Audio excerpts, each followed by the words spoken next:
मी आहे आझरा देवरे. मी एक aerospace स्टार्टअपचा founder आहे. माझ्या स्टार्टअपचं नाव आहे आयझरा Indian Aeronautical and Space Research administration.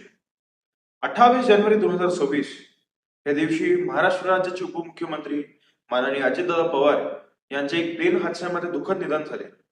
त्या प्लेन हादऱ्याच्या मागे काही कारणं असतील हे आज आपण एक सायंटिफिक माध्यमातून जाणून घेऊया. बारामती एअरपोर्ट हे एक छोटे एअरपोर्ट असल्या कारणाने इथे एक डेडिकेटेड प्रॉपर एलडीआर सिस्टम व लाइटिंग सिस्टम नसल्याने इथे जे पायलट आहे पायलटला मॅन्युअली प्लेनला रनवे सोबत धावपट्टी सोबत अलाइन करावं लागते आणि लँड करावं लागते. लेअर जेट 40 या विमानाच्या लँडिंगचा पहिला अटेम्प्ट फॉगच्या कारणाने क्लॅरिटी नसल्याने अबॉर्ट करावा लागला होता आणि जो सेकंड अटेम्प्ट आहे त्याच्यात पायलटला थोडीफार क्लॅरिटी दिसून आली होती आणि त्याच कारणाने त्यांनी त्या अटेम्प्ट मध्ये प्लेनला लँड करण्याचा निर्णय घेतला. जेव्हा पायलट्स खाली येत होते तेव्हा थोडेफार फॉगचे पॅचेस कदाचित तिथे झाले असतील तयार आणि फिजिक्सच्या नियमानुसार फॉग हे लाईटला डिस्पर्स करते म्हणजेच रिफ्रॅक्शन करते, लाईटला जे आहे ते पसरवते. आता नेमकं रिफ्रॅक्शन म्हणजे काय? सोप्या भाषेमध्ये जी लाईट असती किंवा एखादं ऑब्जेक्ट असेल ते उजव्या बाजूला असेल तर ते थोडंसं डाव्या बाजूला झुकून दिसून येते, तर डाव्या बाजूला असेल तर उजव्या बाजूला थोडंसं झुकून येते. For example, real life example जर आपण बोललं तर पाण्यामध्ये जेव्हा आपण बॉल टाकतो किंवा पाण्याच्या ग्लासमध्ये जेव्हा पेन्सिल टाकतो त्याचा जो व्हिज्युअल इफेक्ट आहे थोडासा आपल्याला वाकून आलेला दिसतो, पण ऍक्च्युली पेन्सिल वाकलेला नसतो.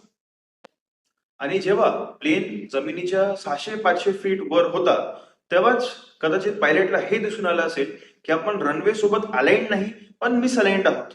आणि एटीसी द्वारे हे कळण्यात आलं होतं की पायलटचे जे अंतिम शब्द होते ते होते ओ शिट, ओ शिट. आता माणसाचा एक ह्युमन नेचर असतो की जेव्हा आपल्याकडनं काही चूक घडते किंवा काही घटना घडते आपण अरे यार किंवा शिट म्हणतो.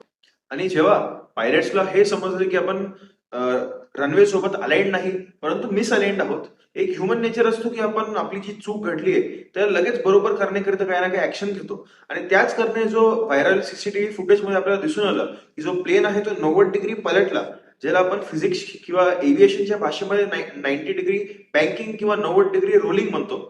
हे त्या कारणाने झालं असेल कारण पायलट्सनी लगेच आपली चूक बरोबर करण्याकरिता कंट्रोल पॅनल जो आहे, कंट्रोल स्टिक जो आहे त्याला पलटवलं असेल आणि ह्या पलटवल्या कारणाने अचानक त्याला टर्न केल्या कारणाने जो 90 डिग्री टर्न आला प्लेनमध्ये आणि हा 90 डिग्री टर्न प्लस गुरुत्वाकर्षण म्हणजेच ग्रॅव्हिटीमुळे एक हाय सिंक रेट किंवा एक हाय डिक्रीजिंग रेट डिसेंट रेट तयार झाला, ज्या कारणाने प्लेन पुढे जाऊन पडण्याच्या ऐवजी अलीकडे पडला.